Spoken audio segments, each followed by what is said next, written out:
Oh, that's right. We're right here at Sharp Facets Gallery. Yes, I'm here with the one and only Floyd Nicholson, Senator Floyd Nicholson, I should say. He's getting ready to go down to Columbia tomorrow. I understand there's been some voting going on the vetoes on the budget for Governor Haley. You know, originally, I don't think anybody was going back till September. Boy, did that change, huh, Floyd? Yes, that changed quickly, especially when they closed down the Arts Commission, you know, effective July 1. So everything changed because, you know, they were anticipating some vetoes, but they think it would not affect the overall budget, the larger projects and everything. But when the vetoes came out, hey, it was a sudden change. Hey, we need to get back right away, because if we're going to override these and make sure these agencies continue to operate, we need to do something now. We cannot be waiting until September.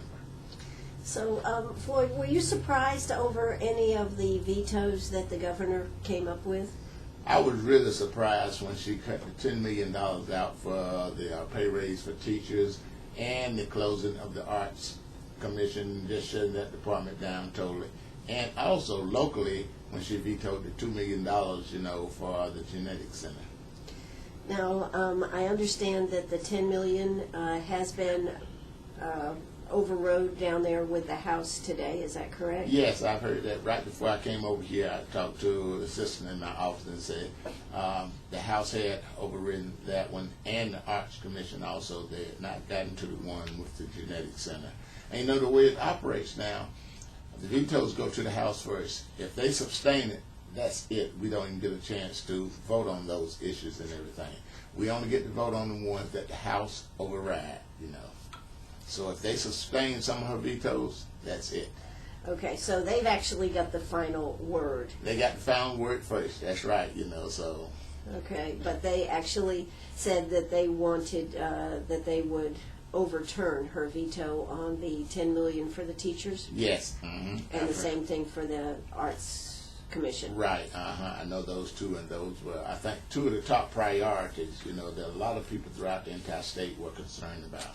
Absolutely. Well, I know that now the $10 million, I understand one of her concerns is that's a one-time $10 million, and where's the money going to come from next year? That's a good question. That's what she was saying. You know, it's non-occurring. You know, it's just a one-time effort. But I think, you know, teachers have not had a raise in a long time. One time get it up, and I think the economy is beginning to turn. You know, and I think we'll be able to come up with the additional funding, because I'm a big advocate for public education, because education controls everything. The better educated society you have, the better society you have. You know, just take for instance, the more educated, it'll reduce crime. If we get our young people to stay in school, get an education, get a job, they're not going to be out on the street committing crimes. Well, either that or they might come up with a different way to do crime. Well, it's a joke. That's a joke, Floyd. They get more sophisticated, maybe. Okay, and maybe not get caught then. Okay, exactly. right. Okay. There you go. Yeah. And then I think when you think about health care, the better educated people will be more educated, and they'll know how to better take care of themselves, and I think health care will go down and everything. But I think you just have the better educated society you have, the better overall society you have in general, and it'll affect a lot of other things. Instead of putting money into corrections, we can put it into education and be proactive instead of reactive. You know, let's do things to prevent crime and having to build more prisons to add on to the jails and everything. Let's keep them out. We wouldn't need that. Absolutely. I mean, you're very, my comment was just a little fun. Oh, I know you, Ann. But, you know, when we talk about education, one of the big things on education is if we don't have an educated workforce, we're not going to attract the type of businesses that would be interested. And, of course, South Carolina suffers from the standpoint of not being at the top of the list. We're more near the bottom. Mm-hmm. And that's true, you know, because, you know, you're not going to have people to come and invest billions in your community with new startup and new plants if you don't have the trained workforce. And that's one key thing, you know, because when companies are looking to relocate, when they talk to commerce, the first thing they want to say, how is your educational system? Do you have the trained workforce? Because, you know, we're in a high-tech society. It's not the manual labor now, right. You know. You have to have the trained workforce because, you know, They don't want to come and invest in this plan. That, hey, we don't have any workers here that are trained to operate the high-tech jobs that we have right here. So that's why we have to invest in education and make sure that our facilities have the technology in place to train these young people for the high-tech jobs, especially, you know, in our high schools, our tech schools, and our colleges. And we have to make it affordable for them to attend these institutions. You know, when we say you need to have that education, but you're pricing them out of it, saying, hey, it's going to take $25,000 for you to go to college 1 year, you know, and then kids go and get loans and come out older than $40,000 and $50,000 and find a job making $10 an hour. But time they get out a few days later, they got to start paying that loan back. Sure, exactly. You know, and so, you know, it's a catch. We got to make sure that we can help make sure that higher ed is available for kids who want to attend, and encourage our kids to attend and do their very best.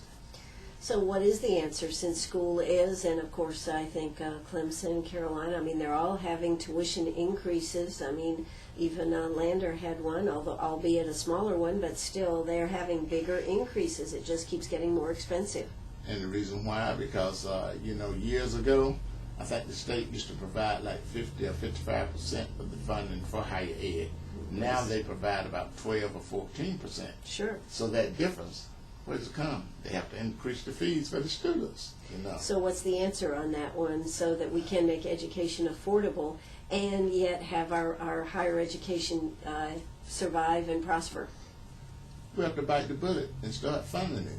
If it means, you know, we have to increase taxes, some, you know, I don't believe in just increasing tax, but if it's for a worthwhile project, we just have to bite the bullet and say, this is what we are going to do, you know.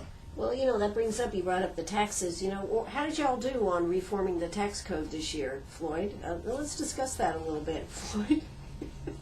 He's giving me the, what are you talking about look, Ken.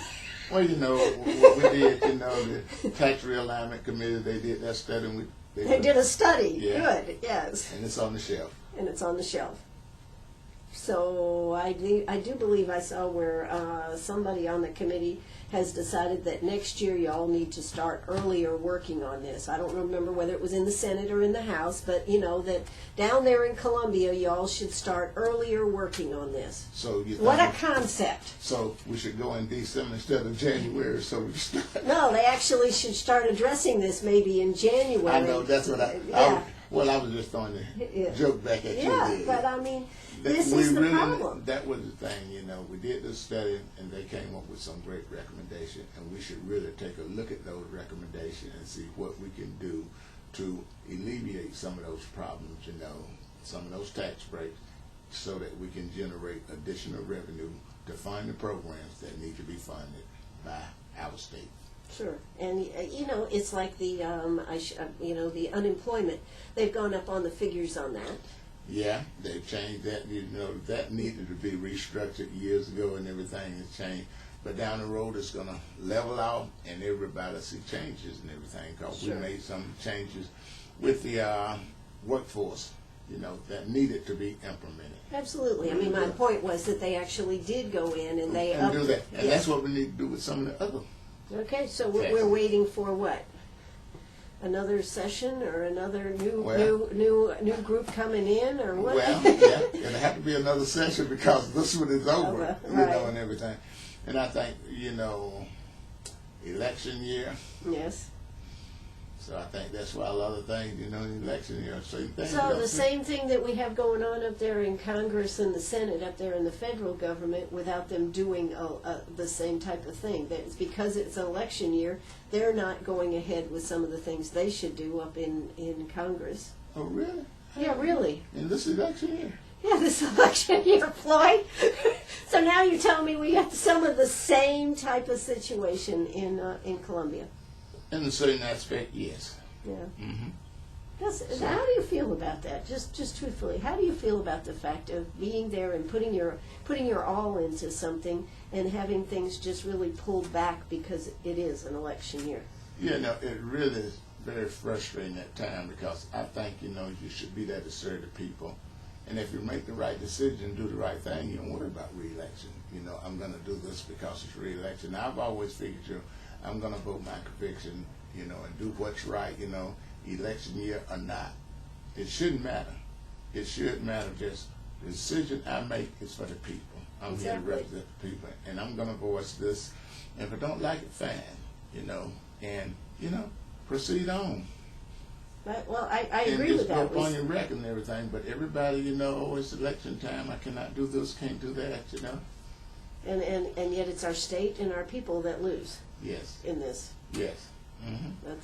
That is a shame. Well, we're going to hear a quick word from our sponsors. If you have a question or a comment for Floyd, give us a call, 229-7984. That's 229-7984.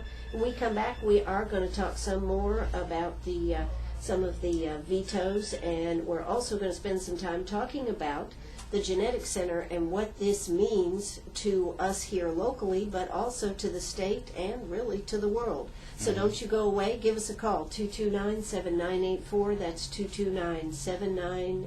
Oh, that's right. We're right back here at Sharp Facets Gallery. We are talking with Senator Floyd Nicholson here today. He gets to go to Columbia tomorrow and work on some of these vetoes that Governor Haley has put through.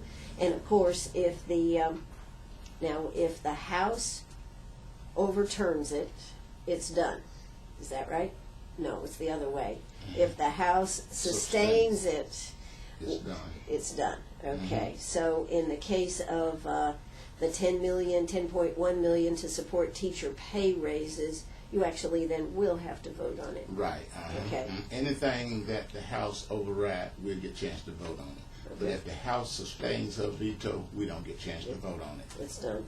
Okay. So there are a lot of different ones in here. Some of the things that were in here, like $200,000 for the Southeastern Wildlife Exposition marketing. I think that's nice. We all like to advertise, but if we don't have the money, sometimes you got to pull some of those advertising campaigns, Floyd. Yeah, that's true. That's a big festival they have, the wildlife each year. It brings a lot of people in and everything, but just like you say, certain times when things are tough, you just have to cut back on your advertising and everything. And I know it brings a lot of economy into the area, Charleston, when they have that festival and everything. But, sometimes you just have to look and say, hey, what's best for the state? Because if you don't have the revenue available, you have to look at the most important things and then go down the list. Absolutely. So I just thought I would point that one out. This one right here, $300,000 for the North Myrtle Beach Historical Museum. That sounds like a nice thing. Yeah, it is. I know they have a lot of history down there in North Myrtle Beach. So they have a nice museum, we have a museum here and everything. I'd like to get some money for our museum and everything. So, But I think in the end it looks like there were some earmarks that were put in here that really, when you look at the absolute necessity budget, maybe they weren't actually necessary. So I think maybe some of the things she did maybe were good things. What do you think, Floyd? Yeah, I think so. As I went through the list, I didn't agree with everything, but there were some things I agreed with on. Sure. Yeah, because there are a lot of needs. And every county, every area of the state have needs, and they are just trying to get some assistance to meet those needs that they think that are important for their particular area, But, all of them cannot be funded, Sure. And all of them are good projects. I'll say they're all good projects, but can we fund them right now? Sure. And are there alternative ways that maybe they could be funded? It's nice to be able to get the money, shall we say, from the state, but could some private groups, step up and maybe see about handling that? Yeah, I think in certain cases, but a lot of the private businesses are hurting also, Absolutely, Floyd. They are not making the money they made, so they cannot put money back into the community like they used to and everything, So, it's sort of like a ripple effect. Absolutely. Everything is affected, and a lot of time to get down, hey, we used to get funding from the private businesses, these big industries, but now, but now they are cutting back, and everything. So to keep from trying to sort of closing the doors, we're going to say, can we go to the state and maybe get some assistance? Sure. That has to be a tough position to be in. It is. To be having to look at it and say, and I mean, you know, you got to look at Governor Haley. I mean, those are tough decisions. Nobody probably likes to sit there and go, red line, take that out, take that out, take that out. Yeah, that's right. You know, because it's affecting people. You know, they're great projects, but I just can't see us doing it right now and everything. And it's going to have an effect upon everybody. Absolutely. So, but the Greenwood Project here, that the Self Foundation had said that they would give $2 million. You want to explain that one to us? Well, you know, they came up with these endowed chairs, and the Self Family Foundation said they would give $2 million for an endowed chair, and they were going to ask the state to match that for an endowed chair of $2 million, you know, because, you know, the Genetics Center does a tremendous job in research and working with disability. It has saved the state and the nation a lot of money because of the research they've done down there, the problems they've solved down there, and it's a great facility. They have a great project working with the research institutions here in South Carolina, Clemson, University of South Carolina, and MUSC. They do a lot of genetic training down there, and it's just mind-boggling what they do down there and the money that they've saved, you know, for individuals with disabilities and special needs. And I think this is a great program, and definitely we need that $2 million from the state for that endowed chair. Now, I understand, I talked to Mike Pitts, Representative Mike Pitts this morning, and he was telling us they have figured out a way to, I guess we could say, cure spina bifida. Mm-hmm. I mean, and that is something that affects not only South Carolinians, but all across the nation and the world, I'm sure. That's right, because, you know, you have people all over the world coming down there for the research that they are doing there. And just think about the money that's saved, you know, for families of individuals who had spina bifida in the past, you know, the money they had to pay and everything. And look at what's being saved now, you know, the savings to the state and the nation, you know, for the research and the cures that they've come up with down there and everything. And we need to make sure that we continue, because that facility is one of the leading research facilities in genetics throughout the entire world, not just the state and the nation, but the world. It is amazing that we have a facility like this here in Greenwood. I mean, I don't think even all of us here in Greenwood really even think about it. It's just, it's the genetics center. Yeah, and they don't know, you know, a lot of people, oh, where's that located, you know, and you ride back in there and see the facilities and just take a tour, you're going to be amazed at really what's going on right here in Little Greenwood. And I remember the past governor, Sanford, in his last year in office, we were able to arrange for him to come up and take a tour, and he was amazed, and he didn't know, and he'd been the governor for 8 years, and didn't even know about the Genetics Center and all what is going on right there. Absolutely. Well, when we come back, we're going to have to talk about how do you think you're going to be able to make this one come to pass, because that's probably one that is going to end up in the Senate to be discussed, won't it? Yes. Yeah, so we're going to have to talk about that a little bit, because the Self Foundation, you know, has come up with $2 million, and if the state will match it, that of course would give them $4 million. Mm-hmm. But $2 million, that's a lot of money too, isn't it, Floyd? Yes, it is. You know, that's a lot of money. So it's a situation that's going to probably have to be worked on a little bit to get that to come together. But I know Mike Pitts is definitely committed to making that happen. I know that your sweet mate, Senator Billy Odell. Yeah. See, Mike Pitts, he's on the House Budget and Control Board, you see, and everything. So he was instrumental in that. Me and Billy talked about it numerous, you know, and that's really something that we definitely need here, you know, for the great job they're doing and be able to continue to do down there. Absolutely. Mm-hmm. Well, when we come back, we're going to talk some more about that. We're going to take your question. If anybody has a question for Floyd, give us a call, 229-7984. That's 229-7984. We're talking. We're covering what you want to hear, and if you don't hear it, hey, give us a call, 229-7984. When we come back after the news, we'll be talking. Don't you go away. Arg! Are you a pirate or a pack rat? Do you have a vacation of a lifetime sitting in the attic? Or a college tuition hung on a wall? Or is a fabulous retirement hidden in your jewelry box? Bring those items to Sharp Facets Gallery. We can establish value and buy from you or sell for you. And so ends another chapter at Sharp Facets Gallery, 72 Bypass, and on the web, sharpfacets.com. Oh, that's right. We're right back here at Sharp Facets Gallery here with Floyd Nicholson, Senator Floyd Nicholson. Going back to Columbia tomorrow, but he's here with us today. He was just on the phone, tearing up the phone lines, trying to find out what's passed and what hasn't passed down there. Floyd, how are things going down there? Well, it's going pretty well. Just a slow process and everything. I still don't think they've gotten to the veto about the genetic center. You know, that's one of the main concerns for this area. I know they've overridden the one with the teachers' pay increase and the Arts Commission, so we're really waiting to hear now about the genetic center. Well, that's $2 million. That's a biggie right there. That is a biggie. So what kind of thought process have y'all put into thinking about how to make this come together? Would money have to come out of something else in order for that to be in? Or what are you thinking, Floyd? I'm just thinking that the House is going to override.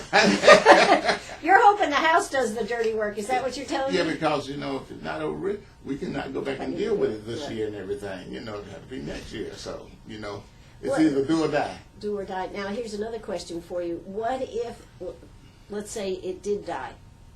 Where does that leave the Self Foundation? Will they still hold the money over, or are they going to say, we're sorry, you guys didn't do it? No, they still committed their money. They still committed their money. Okay, so there is a possibility for it to come back around next year. Of course, the best thing would be to get it done this year. Of course, I mean, we understand that. See, right. Absolutely. So, other things that are going on now. How did you feel this last year went down there in Columbia? How did you feel about things overall? I had mixed emotions, you know, and everything. You know, I think it started out, and I think a lot of things we could have done, we never did get to, because there's not enough working together, you know. Between the Senate and the House, or between in each division? In each division. Between the Republicans and the Democrats? You know, sit down and say what's best, you know, instead of just sticking to the party allegiance, you know, and everything. Doing what's right for the people, you know, looking at issues, the key issues that we need to do to move our state forward. You know. Well, why do you think that has become such an issue, not only on the state level, but on the federal level? Why do you think that? I mean, I think I remember, I'm not sure anymore, that where Republicans and Democrats used to reach across the table and work things out. What has happened, Floyd? I don't know what brought the change, but that's true. You know, it was interesting. In parade this past Sunday, I think maybe said it was a parade, she was reading me about an interview with George W. Bush Sr. Yes. And when he was president, and he was talking about how Republicans and Democrats worked together then. They had a camaraderie of working together, you know. It wasn't the partisan politics that you see now. And you could get a lot of things done, you know, because they put the parties aside when it came up to the key issues and everything. But was it the money that was, do you think because the economy was better, that there was more money available, or or? I just think people were committed then to serving the people and not the party. You know, doing what's right for the people. And it might have been the economy was better and everything, but still looked like there was more camaraderie and working together then as opposed to now. I don't know whether it was the economy that caused things to go just so partisan now, but we really need to change that. It really needs to change and realize it's give and take. You can't get everything your way. Let's sit down and see if we can compromise to come up with a solution that would be best for the people, and both parties will come out on top. You know, but everybody wants the party to be on top. But it's a give and take situation where you must realize you can't have your way all the time. Let's give and see what's best for the people, and let the people be the one to receive the rewards as opposed to the parties. Absolutely. Now, you know, we've got a lot of petition candidates because of the, I'll call it the snafu in on the getting on the ballot. All this paperwork, was it right, was it not right? I actually was disappointed because I really think that the Congress, the House down there, the Senate, that something could have been done to have just said, whoa, stop, instead of kicking it up to the Supreme Court? I mean, why wasn't something done, Floyd? A lot of people, I'll tell you what a lot of people have said is because the incumbents were totally happy with the fact that people that were trying to get on the ballot had to go through all this rigmarole, and those that are incumbents didn't have to go through it. My feeling, everybody should just have to file the same way. It shouldn't be any different whether you're incumbent or you're just running for office. I think it should be the same process for everybody, you know. One shoe fits all.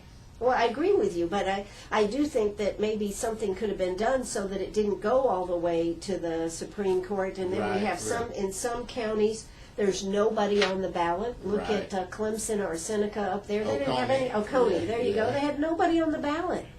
That's not the right way. No wonder we can't seem to get anywhere. And it's true, and that's why it was such a light turnout. You notice in the primary, people got frustrated. Yes. You know, and I would say, hey, they should let them all run. You know, what difference? Exactly, and I mean, it just seemed kind of ridiculous that if you didn't file your paper copy at the place where but you had filed it with the ethics, I mean, and you produced a receipt that showed that it had been filed, it seems insane to me. Yeah, the whole thing, when they went to computerizing everything, yes. They say you file online, what else do you need to do? Supposedly that's the direction we want the world to go. That's right, everything is online, you cannot file a paper disclosure now anymore. Everything has to be done online. So why you need another? Yeah, exactly. So that's why I say it should be the same process for everyone, whether you're an incumbent or your first time running. If you just go and file your disclosure online, that's it. I agree with you. And I think that could have been resolved don't you think that could have been resolved either through the election ethics committee, or somebody could have said, whoa, stop, let's not take this to the Supreme Court, let's let everybody run and just be done with it? Yeah, I think it could have been done. Just say, hey, okay, all right, we're going to change this. I don't know when the law was implemented about that, you know, and everything, but they say, hey, okay, we made a mistake, let's just let them run, and this is what we'll do next time. Exactly. I think that and you know what one of my concerns is that as we go forth and we get close to the election, this is really going to be something that's going to make South Carolina look bad. You know, in the national media. So far it hasn't really been out there on the national media, but I just feel it's coming. Yeah, it's coming, Joe. Watch Letterman, you'll see him. You'll see him on that. Now, what do you think, though, about will the fact that we will have candidates that have become petition candidates that don't have a party affiliation, do you think that could change some of the workings, or are they still have party affiliation? What do you think? You know, I think it's good. You know, party, vote for the person anyway, you know, and let's get away from just because he's a member or she's a member of this party, I'm voting for him.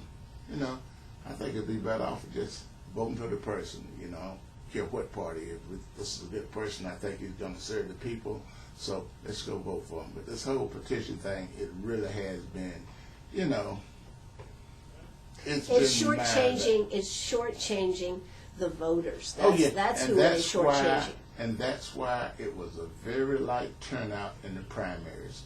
Anywhere from 10 to 20 to 25% of the registered voters going out to vote and everything, because they were upset with the whole process and everything. And then for those who ran to say they were disqualified, now you got to go out and get all these petitions signed. And the thing about it, you know, they got to make sure they're a registered voter. I know I had a friend of mine. I had a friend of mine up in Spartanburg. They used to have to do this. He went and got all the signatures, but he found out he didn't have enough registered voters. A lot of them were not registered voters, and he was disqualified, and so he had to run and got beat. Well, and here's the thing: they have until August 15th to certify. You know, they got a whole month to certify, so they got to go check each one of those individuals. Say, oh, okay, so registered voter, you know, and everything. And the time in that, August 15th, and then it's just mind-boggling. It really has been a mind-boggling situation, you know, and I wish they would have just said, hey, let them all run. Right. You know, as long as we see where they filed, they had the receipt, and that's what they did. They went and filed, they had the receipt, you know, especially in Greenwood, you know, because everybody filed at the voter registration office. Sure. And kind of said, okay, they filed, they had the receipt. Then they go back, oh, they had to have a paper. What you need that for? Exactly. I think it's been a travesty to all the voters because their selection has been shortchanged. They really have, and to the ones that are running, it's just, hey, I did what they told me to do. Absolutely. So they've jumped through hoops now twice. Right. Exactly. Hey, let's hear a word from our sponsors. We'll be right back. Don't you go. And we are back here at Sharp Facets Gallery having a great conversation with Senator Floyd Nicholson. We were just talking about the petition candidates and them getting on the ballot. They only have, could be until August 15th before we actually find out. And of course, this not only affected Greenwood, it was a statewide issue here. Yes. And it is unfortunate that this has what has come to pass. And I think, as we were talking about, the people that are being shortchanged are the voters here in this issue. It sure is. And the thing about it, I hope people would sign the petition. I know the candidates were out asking people to sign. They could sign the petition. They're not asking them to vote for them. They're just asking to have the ability to be on the ballot, Sure. Because I'm campaigning to get my vote, but I got to have signature of registered voters in my district to be on the ballot. A lot of people were confused about that, oh, I can't sign that one. But you could sign it because they just want to get on the ballot. Absolutely. So I guess we'll find out by August 15th who is and who isn't. That's right. That's right. So, but any other issues that you said you were? How did you feel about the whole? You had mixed reviews of your last year there for the whole Senate, not you personally, but the whole Senate. Yeah, I think a lot of time wasted, on frivolous stuff and everything, and could have got down. And just like to say, we really got to look at eventually looking at our tax structure. Like that word, eventually. Yeah. Can't say when. You guys need to say when. It needs we do. to be. It needs to be. This is a priority because everybody knows that. This Well, we is thought like it was a top priority when they was talking about appointing the Tax Realignment Commission. Oh, it's a top priority. Yeah, it was a top priority in appointing the commission. But then once their findings were done, it was not a top priority to look at it. I guess that's why on the federal level we have the possibility of sequestration coming down the pipe because, well, isn't that that's almost the same type of thing, right? Yes. Did you say something? I didn't hear you. Yeah, right. You did hear me. You know you did. And that is the issue, is how to move the mountain. And we have become so bogged down in things that we miss the point. I think a lot of times, not me personally, but Congress, the House, the Senate down there. You know why I missed the point? Why? Because they're really not looking at what's best for the people. What do I need to do to get elected? That's what they're looking at. And the thing about it is, if you look at the people and do what's right for the people, then you'll be reelected. Because the people are the one that elect the various senators and representatives. We need to get back to doing things that's going to be beneficial for the people, to making sure that we can do whatever we can to make sure that all citizens try to have a good quality of life. What we need to do, what are the things we really need to do, the programs we need to have in place to make sure everybody has an opportunity for a good quality of life. Now, Floyd, saying from that aspect, what do you think that your constituents here in Greenwood need for the quality of life? What things would you like to see? I mean, we're done for this year, but what things would you like to see futuristically when it comes to Greenwood? When it comes to Greenwood, we have a great educational system, doing whatever we can to fund that educational system so that each student coming through, we can provide a good quality education for them, whether they want to go into higher ed when they finish or whether they want to go into the workforce. Training those individuals and producing good jobs and having good jobs for them right here so that they can lead a good quality of life. We have excellent health care facilities right here, but we got to create good jobs that have benefits where they can afford to get health care. It's great to have a job, but if you don't have any benefits, it's a difference in those two. Because, say, if I get sick, they go into the emergency room, and the cost of going to the emergency room. But if you got a good job and you have good benefits, then they're going to take care of themselves. They're going to the doctor and take care of things that need to be done. Attracting businesses here, industry, so that we can have jobs for people to go to once they finish, the work, going through tech school to get a good job, or going to a 4-year institution, have some of the people come back, have jobs here available to make sure that they stay in the community and everything. What do you think are some of the challenges as far as getting the type of industry in here? Now, we're doing pretty good on the retail sector right now. We're going to have Boku retail, but I'm talking about the jobs that really are the jobs that we need here. Retail is retail, but Yes. the jobs that you need The to... good jobs, with good benefits and everything, it's going to take. And I know it's always been a hassle, they say transportation. They say, you don't have an airport. Yes, we do. Not a main one, but Okay. yeah, you're right. You don't have an interstate highway. We have 25, we have 72, 4 lanes and everything. Do you think that's really an issue? I don't think so, because look back in the 70s when we were able to attract the industries that we had here. 72 was not 4 lane then, 25 was not 4 lane then. Sure. But it was for the quality of life, that we had to offer. The educational system, the health care, the activities for families and everything. That's why people were willing to come here, because it was a good quality of life for individuals to stay in this community. And that's why we have to get back to make sure that we offer a good quality of life, for the citizens that live here. We got a good educational system, we got a good health care facility, we got to have the arts in place and everything, just a wide array of activities, of good culture activities, to provide for the families and everything. And at the top, you got to have that education and health care. Absolutely. So, President Obamacare, what you think? That was a good thing? I think it's a good thing.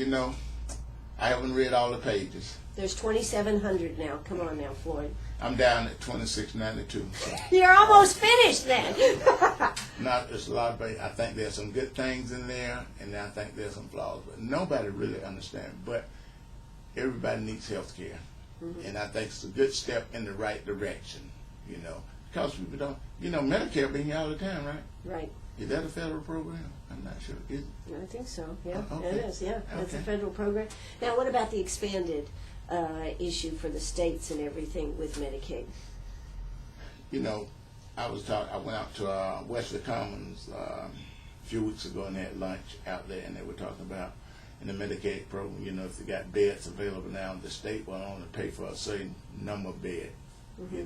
You can have beds available, but you can't take them in if it's over the number that you have and everything.